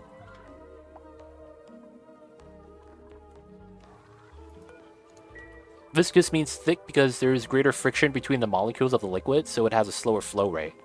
Huh, we're learning, boys. We are learning. Oil is dense but more viscous to water. Oil is less dense but more viscous to water. So density and thickness are not correlated. Is that how we need to look at that? Density and thickness is not correlated. Yes, there we go. We're learning, boys. In-game density equals viscosity. No. That's not true because visco gel is the lightest liquid and it's the most viscous. While crude oil is the heaviest liquid, but although it has high viscosity, I don't think that's a correlation. Dude, everything has regolith on it, man. What in the world?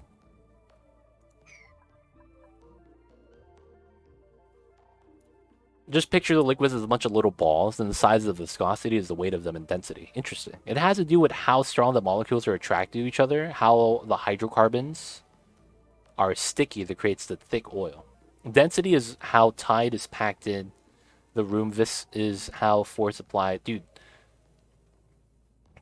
I see you guys. I see you guys in chat, man. So much science. So much science, dude. I see you guys, man. So the thing is that I'm reading all this, and it's like, if I was scientifically inclined, I would understand, but I am not. So I'm nodding along, going, yes, I know some of these words. This game too science for me. Me too, Wario. I'm just trying to play the game.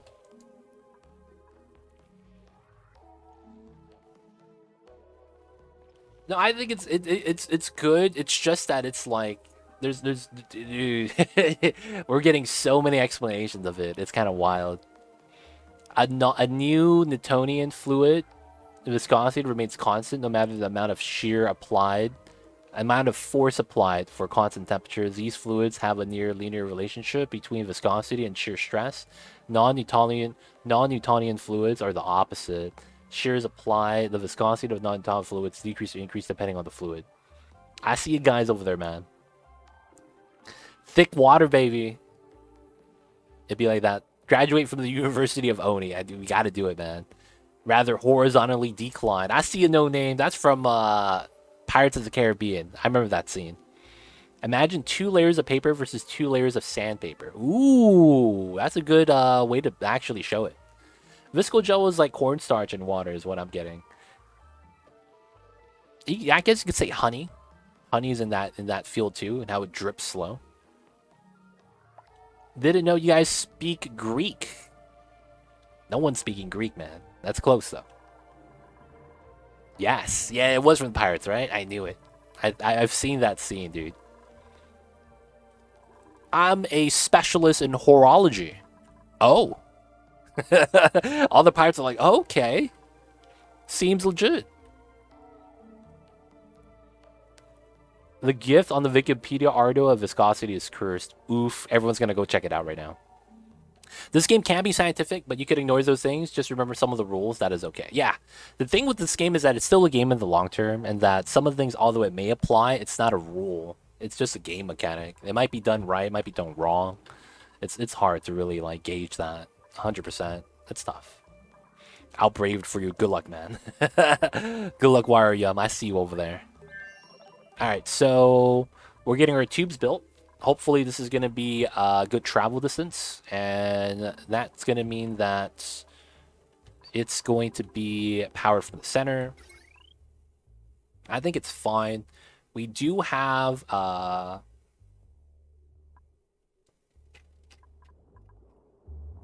this one's not actually attached on. We should be good with the 3 transit tubes. We have a lot more. Oh, people are taking it already.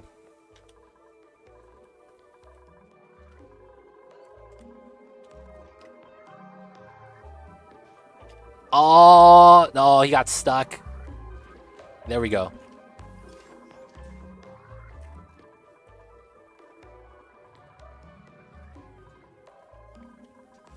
Yep, cursed. Oh, man. Seconded. Oh, man. Suffering upon chat. Dude, you know what would be the 5-head move? Deep fried peanut butter actually just changed the picture and edited himself the Wikipedia article. That's the 5-head play. That it wasn't actually something cursed. Deep fried peanut butter just like swapped up the pictures. Like we didn't have to be cursed, man. He just set us up. They're on to me, got 'em boys. Gives me the pink slime vibes. It's not that cursed. I see a Croconuts. I love the irony behind long commute when you have the whole map and 106 dupes. It'd be like that, man. We could try to fix the long commute, but it's gonna take some time. I find it soothing. I see you, just Slim. That's just gonna bequeak. What's that word? Bequeaked. It's just gonna make other people interested, man. Just Slim. They're gonna be like, huh? I'm kind of curious now. I want to see what that is.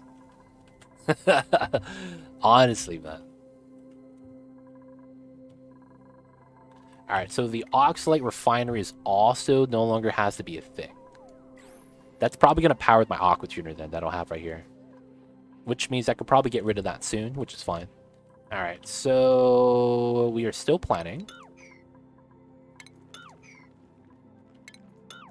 I might want to start a 4th layer, probably not. Need some eye bleach. There's Mamba, dude. Just look at Mamba. He's a cutie pie. Need some eye bleach? I could offer you in Mamba, dude. That's all I could do. The people in Oni forums could do stuff like calculate the joules of heat reduction of a given build are basically magicians. Oh, I could do that too. It's not hard. It's just understanding what values you're looking for. That's honestly it. And of course, there's 2 different calculations given the 2 stats you look at. And you only look at the specific stat depending on what you're trying to do. So to give you a good idea, the difference between the stats, you would look at specific heat capacity when calculating final temperature, and you would look at thermal conductivity for when you're calculating speed of which you actually get to that temperature point. So for the most part, it depends what you're doing. But if you're calculating end temperature or the temperature you need to be at in order for things to balance, you're looking at SHC. If you're looking at how fast something is going to cool, you're looking at conductivity. So because of that, it's actually not that bad. It just requires you a little bit of understanding the formula, things you need to consider, and how those stats are actually relative to each other. So what I would look at is mass. Mass is one of the indicators. And when you look at specific heat capacity, this is per gram. So that means this is 2,000 grams. You would multiply the 2,000 grams right here by the specific heat capacity of 1.005. And that's going to be the amount of heat in DTU that we have on that tile. Of course, there's going to be the other elements as well in the area to consider because of how the single element tile works. But in that grand scheme of things, if you're looking at a contained area, it's much easier to calculate, especially if something small as a steam turbine room. So if I pause it, it's 28.6 kilograms. Steam is going to be 4.179 heat DTU times that mass times the amount of tiles. That's going to be the total amount of heat I have inside the box. And that's going to give me an idea if I'm trying to warm up something like a cool slush geyser, what the final temperature is going to be. Since we move into cool slush at a rate of 10 kilograms per second, and we have a fixed temperature somewhat of around 10 degrees Celsius negative, we could kind of figure out the end temperature of how many segments we're going to need if we're going to pass it through the steam box. The only thing is going to be the variance in temperature. Since the augmentator is not going to be running constantly, that's going to be the one thing that you have to worry about when things fluctuate. Outside of that, it's actually not that bad, right? Because all you need to do is difference in temperature, and then all you need to do after that is calculate the mass, SHC, and then if you have a specific thing to consider, that's it.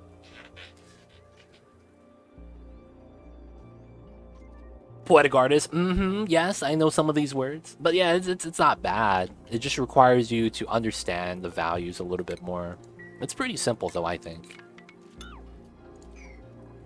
Thank you for explaining the process. It makes it a little bit more make sense for you. Got you. It's just how much temp can it hold and how fast does it increase, decrease. Yep. It's pretty simple. It does seem very complicated in the grand scheme of things. It's really not, though. Let's have it spill to the right. Make it easy. And then all the mealwood. Get rid of this. Mop up all the water. Alright. So, we're making the mealwood there. We're going to get the achievement soon. What am I missing for the head of the monument? Oh, I could build it. Sweet. Let's go, boys. And then we're going to need more steel. We're going to have to wait for this to cool it down, though. Alright, after that. So right now I need to do very quickly. We're gonna do 2 tames. We're gonna use this room. We're gonna tame a pip, and then we're gonna tame a pokeshell. And we're not gonna feed them. We're gonna have to let them die because I don't want them to actually be tamed, but we have to tame one of them. That's the really downside about that. We're not gonna feed these guys. We're just gonna have to let them pass. Hey, we got an achievement. And that is totally tubular. I built this and got the achievement in seconds. Jesus Christ, dude. I got the achievement in seconds, dude. I literally just built a transit tube and I got 10,000 meters covered. I guess that's what happens when you have 100 dupes, right? Everyone's just using the tubes constantly. Tubular. Where's that from, dude? Where is that from? I feel like I've heard that before. Alright, let's free the dupes. They don't need to be in here anymore. I know it from Surfer Speak. Ah, it's a surfing reference. Get tubed, yo. Teenage Mutant Ninja Turtles, but probably something earlier. Oh, they did have the Surfer Speak there. That makes a lot of sense. 100 dupes are easy for tubular. 100%, yeah. I believe that. We get new achievos for banning food like mealwood or mush bars for first 1,000 cycles. Flua, why would you put that on the devs' minds? No mealwood for the first 1,000 cycles. God. Ride the tube. Old server talk popularized by Teenage Mutant Ninja Turtles. One of your dupes is infinitely adding gold to your auto drop-off. Auto drop-off. Auto drop-off. Infinitely adding gold. Where? They're infinitely adding gold. I don't see it. Real Guitar, where was it? Someone needs to use the toilets. My toilets are not jammed. What are you talking about? There's no way my toilets are jammed.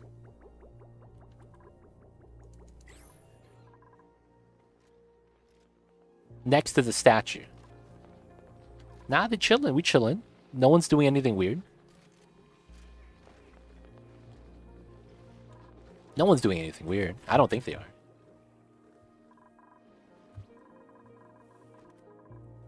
Alright, so this is cool. This is actually enough for a steam turbine. Oh, this is probably where I have to build my liquid oxygen. I think I'll have to make another entrance from the top, from this side. So that we could start actually making liquid hydrogen here as well. There's a good chance I want to do that. Alright, these have to cool down. Nope, needs a little bit more time. And then I need to remove the Oxalate refinery because we're not going to do this anymore. We're going to keep the Oxalate in there because we might want to make some more mission trips. But I think this is going to be pretty good. Alright, so that means I don't need the petroleum anymore. I could actually cut the line. Which means I don't need to keep my boiler running anymore either. I might want to just keep it on just to let it run though. There's a couple things we might just want to mine at the bottom. And then I think we just need to clear out the top of the map now. Like, it's finally time. Alright, so we gotta do this. Gotta do that. Gotta do this. And then we gotta do that. We can mine all that out. Should be fine. And we're gonna have to remove this room too. So, I hate to do this, but we gotta demolish everything inside. All the couches, everything. And the reason why is because we gotta get the final rocket set up. We're at that point of the game. We gotta get the final rocket set up. And we don't have enough steel. So I need to take my time with this because we need to just keep cranking out the steel. The steel is being produced, but we need some time for the heat to catch up. Home sweet home, let's go! One objective complete, let's go! Look at them dance! The Bushman is doing the Carlton. Oh, this guy just dropped the coal, feels bad. Hey, the statue! Everyone's pogging. Except Mamba. Hey, look at Ren. Look at Stinky. Look at him dance.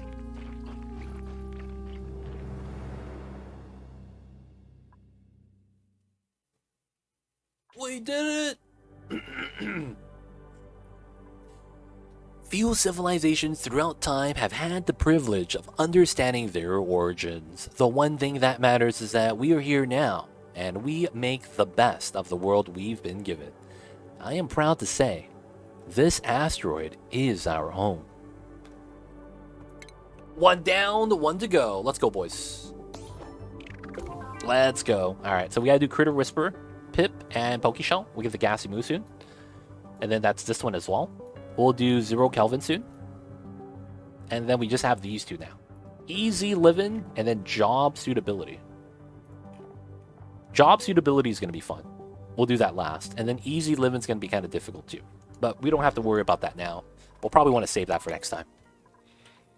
And of course, we still got to have the Pip hang out here. We got to move one of the Pip babies. Feels bad. Did you get the Meat Eater? Carnivore? Yes, we have that already. We have that already. So I'm really not too worried about it. So let's turn this off. And then we got to wrangle this guy. Oh, let's wrangle this guy. He's 5 years old. Does the Dupe rocket storage still work for job suitability? Yes. It does. I actually can do that, but I'm going to choose not to. I actually might, just for the memes. We'll have to see. But you can put the dupes in the rocket, and they do not count as part of your population anymore. I didn't notice. That son of a gun keeps eluding me. I see you, man. Nah, we got it, though. We got it. Alright, so we have one guy out. That goes up to 109. That means I need one more dupe to hit the 110 goal that I initially had. I could add more dupes in. I don't know if it's going to matter, though. But we do need to start mining out the top of the map and start removing a lot of the buildings. Gotta demolish the elevator, the desk. This guy's doctorate degree at MIT.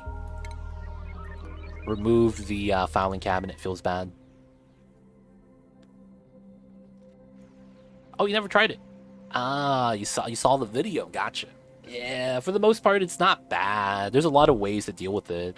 He probably just never did the achievement before in that video, so he just didn't have a good understanding. I've done all achievement runs so many times.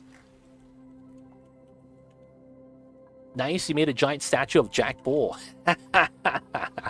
That's your dupe, huh? Let's give you the good hands. No, let's give you the babies. Let's have you sitting down on the eggs. And then... This is not bad. We'll keep it like this. Gotta hang on to the critters, dude. Gotta do what they gotta do. Alright, so we'll leave this plugged in. This could consume power, and I kind of want to burn through my power. So it's not bad to have the transit tubes. Pretty helpful. And then, let's see.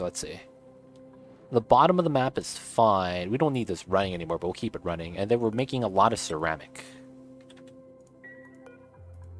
Because we're going to need it for liquid oxygen, liquid hydrogen later. That's going to be fun times.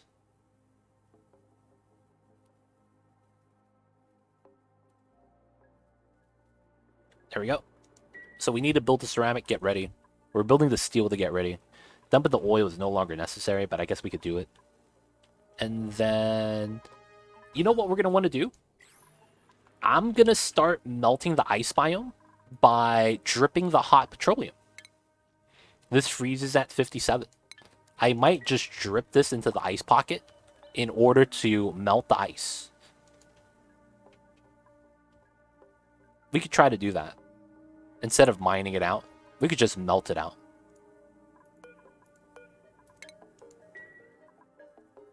Since I'm not going to need the petroleum anymore, right? Maybe we could stack up the magma too and have that fall into the ice. Because the thing is that I really don't need petroleum anymore at this point. Once we get the gassy move, we're going to be fine. Did we wrangle the pip? No, we did not. He grew up. Alright, so we're going to have to wrangle one of the sandy shells. Because we don't have... Oh, we can move the pokey shell. Yeah. Because we have one at the bottom of the map. Yeah. So let me turn this one off the pokies. And then we'll wrangle it. Melt it with liquid salts. I see you over there, man. Liquid salt's hard to come by. Liquid salt's hard to come by, man.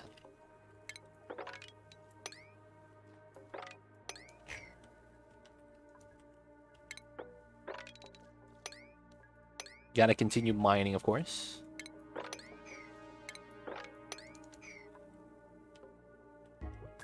Fluon coming in with the hidden language. I see you over there.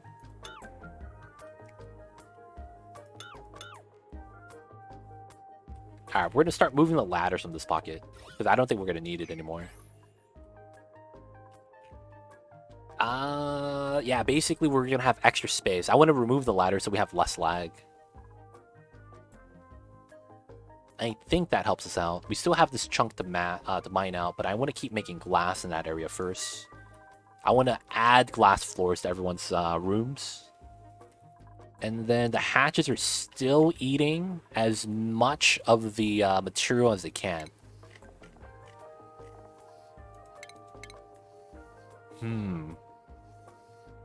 Messed up with the layout. Hate such moment. It happens, man. All good. No worries. I want to just feed the hatches, man. I have so much raw minerals. Yes, databanks are useless after you complete the research. There's nothing you need it for. I'm done with the research, so yeah. I don't need databanks anymore, which is why I'm trying not to launch rockets anymore. And I removed my rockets that actually had it. Like, I removed all the databanks. It's not going to be needed anymore. We're going to remove this one. I'll keep this one in case I want more fullerene, though. And then, yeah, we just... Oh, someone messed up. What? Oh, did I mess that up? So I can't... Oh my god, yeah. Okay. So let me mine this. And then let me put a ladder here. So you just melt extra databanks? You can't. Databanks are, I think, genetic ooze. Yeah, they don't melt. This is a limit of the game. And in order to melt, you have to go 2.5 degrees above this temperature, which is not possible. Don't you like using Visco Gel? No, Visco Gel is kind of whatever's, man. I'm not a fan of it. I think it's alright. Not a fan of the Visco Gel, sadly.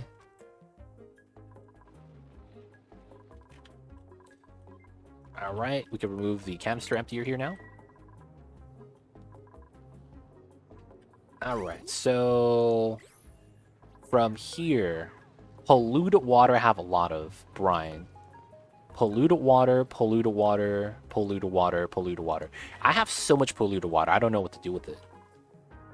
Alright, so we're gonna do a weird thing with pea water. The difficulty of ISO rather than stupid is also no point to get visco gel or insulation. Yeah, it's not worth it in the base game. There's not enough usage, and after you get to that resource, you kind of beat the game already. In the case the asteroid is not discovered, and there's still question marks, still got undiscovered resources from rocket launch. Yes, technically yes. So you're talking about this. When we click on the metallic asteroid and you go to the world composition, you don't have the full list of ingredients. Technically, we could scout that out in order to find out what it is. But yeah, are you wondering if you still get the resources from the rocket? I believe you don't in the base game. In the DLC, you don't have to scout it out though, so you always get every resource. But in the base game, I think if you don't discover it, you don't get the resource harvested. I'm not sure. Oh, if you don't know what if you need pea water, Torvac, and you have a lot of regular water, the easiest way to convert regular water to polluted water is by building this building, the carbon skimmer. This building converts water into polluted water and it deletes carbon dioxide. So if you have a lot of carbon dioxide, you could just build a carbon skimmer, feed it water, and it creates water into polluted water. Normally, what people do is they build this with a water sieve next to it. And you could see how it's very easily, you just do the pipeline like this, right? And it loops forever. And you just clean all the carbon dioxide. If you don't want to do that and you want to convert it, you just remove that and just convert it like that. But that's normally what people do. Since your duplicates always breathe out carbon dioxide, everyone has it on their maps. It's the strat, so to speak. The strat of choice. I still need to launch research rocket to discover the resources of the asteroid. Yeah, you could do that. I don't need to do it anymore because I know what's out there and I have everything I need. I see you though. If you're curious, that's something you could do. I even have a CO2 geyser. Oh yeah, that works too. Watch out though, as the carbon skimmer, this building is very prone of so CO2 gas moves very slowly, and this building removes CO2 so effectively that it starts to actually create a vacuum around the building itself and breaks itself because it's operating in a vacuum. That's the one thing I will say. It's so good that it's too effective. And because it's so effective, it creates a vacuum around itself very fast, and then it breaks itself due to overheating. To space them out. No. I had one of them like this, and it created a vacuum around itself. What I mean is you probably want to add a Atmos sensor to this. Gas pressure. Right? That way it only turns on when the gas pressure level is above a certain threshold. Because I had one carbon skimmer in a corner and it had that problem. And I was looking at it, I was like, oh, it's a vacuum around it because it's creating its own vacuum. And yes, you gotta watch out for that. It's pretty interesting though, how that's a problem though. Alright, we got a pip. Did we not move the Pokeshell? Nope, we did not. He's still here. Alright, we gotta wrangle that guy, bring him up top. Was that oil? It was. We gotta mop that up. So here. And then we're gonna have these guys at priority 7. Someone's gonna brush them. We're gonna get them tame. And then hopefully we'll get the achievement from that. Afterwards, we gotta wrangle the gassy moo. I think what I will want to do is preemptively do a setup here. And then put a critter drop off.